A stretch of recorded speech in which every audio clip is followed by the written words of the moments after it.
Welcome back to Strongman Personal Finance, everybody. My name is Christopher Belly. I'm a certified CPA accountant.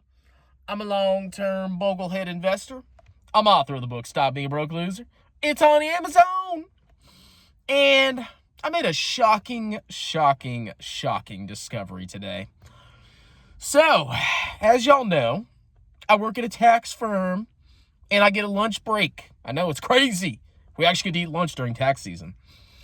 And I decided to browse the annual financial report of Berkshire Hathaway. Now, if you don't know what that is, that's old Warren Buffett's company. Big Buffett.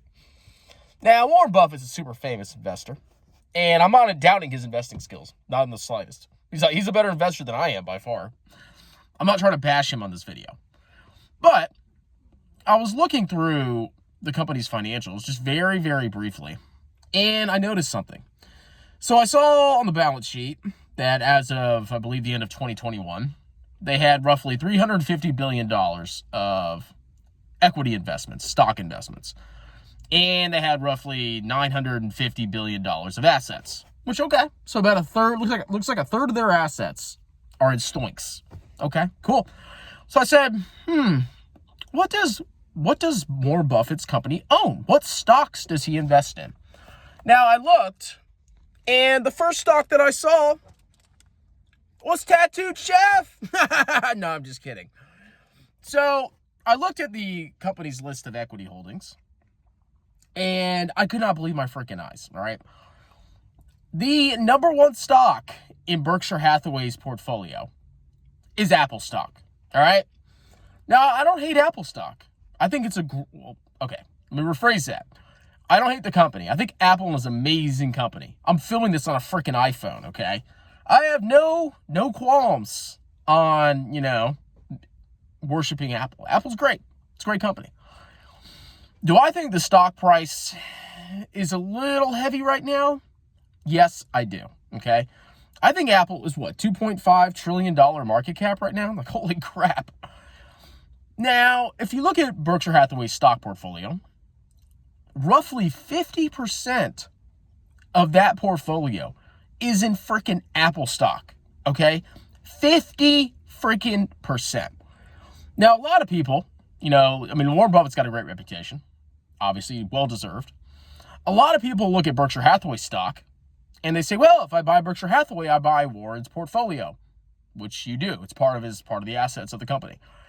However, you need to really consider what is inside the portfolio. So it's like roughly 50% Apple stock, and the rest, you got like Bank of America, that was like 13%. So basically it's like Apple stock, Bank of America, and a couple others. The rest, and there's like a bunch of small positions. So if you're buying Berkshire Hathaway for an ETF, all right, you think it's an ETF because it has some stocks. I guess. They have other things besides stocks in their company. You're basically placing a bet that Apple should be 50% of your portfolio, which is freaking insane, okay? You never, ever, ever, ever, ever have one stock become 50% of your portfolio. Now, Warren Buffett can do whatever he wants. If Apple dies, I'm sure Berkshire Hathaway would take a hit, but it wouldn't go out of business. However, being 50% of your portfolio is freaking insane, okay? If you want to buy Berkshire Hathaway because you think it's an ETF, and it's Warren Buffett's company, I think if you buy it simply for his stocks, you're making a mistake. You should never, ever, ever have 50% of your portfolio in one freaking stock. Ever, okay? Jesus Christ, Warren. Are you really going to keep half of your portfolio in one stock? A $2.5 trillion company? I don't know.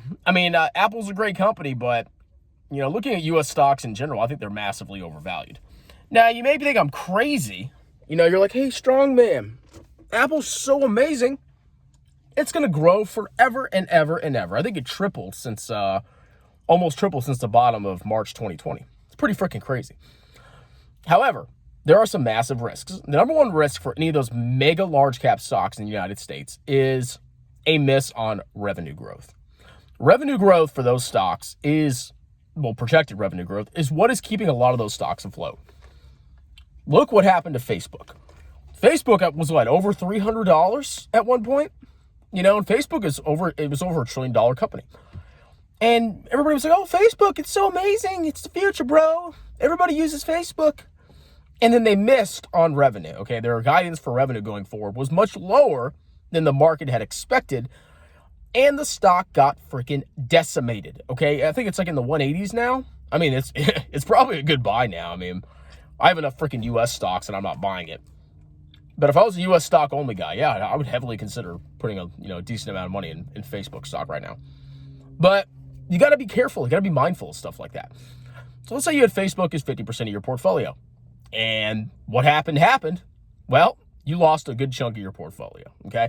The same thing can happen to Apple. It can happen to any freaking company. It happened to PayPal, I believe. Didn't their freaking revenue miss expectations? And then that stock just freaking tanked, all right?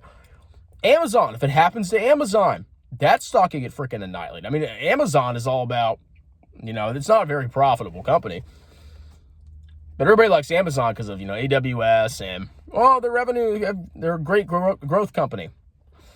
If they miss expectations, oh my God. And just like Tesla is the worst of them all. The only reason Tesla is so high, revenue expectations. If revenue gets slashed, if they miss one quarter, done, son, okay? Do not buy Berkshire Hathaway as a stock investment portfolio, all right? If you want an ETF, you need to consider a much more broadly diversified ETF, such as, I don't know, VT, the Vanguard Total World Stock Market Index Fund. Or if you like U.S. stocks, maybe VTI or VOO, you could do that. All right, that's the S&P 500 or the total stock market. Or you could do VXUS, which is the total international stock market. Stock markets. But you do not want to buy Berkshire Hathaway because the portfolio that I see now is not a good portfolio. Not at all. Now, when Warren Buffett bought Apple, I'm sure he made a freaking fortune. But when you buy Berkshire Hathaway, you're buying Apple as it is valued right now. You're not buying Apple when freaking Warren Buffett bought it. Warren Buffett made all his freaking money. You didn't. Not in the freaking slightest, okay? Jesus Christ. So no, I would not buy Apple now as a $2.5 trillion company. I'm not going to put half of my portfolio in freaking Apple because it takes one revenue miss and it's freaking done, son. So that's my warning. Warren Buffett's obviously a great investor. He made his money. He bought in way before you did, and he's freaking killing it. But that does not mean that you need to go and buy Apple stock. Basically Apple stock. If you want to buy Apple, if you want to get Warren Buffett's portfolio, just go buy Apple and Bank of America. Okay, that's basically the portfolio. Anyway, that's it. Back to work. Like, subscribe, tell your friends about me.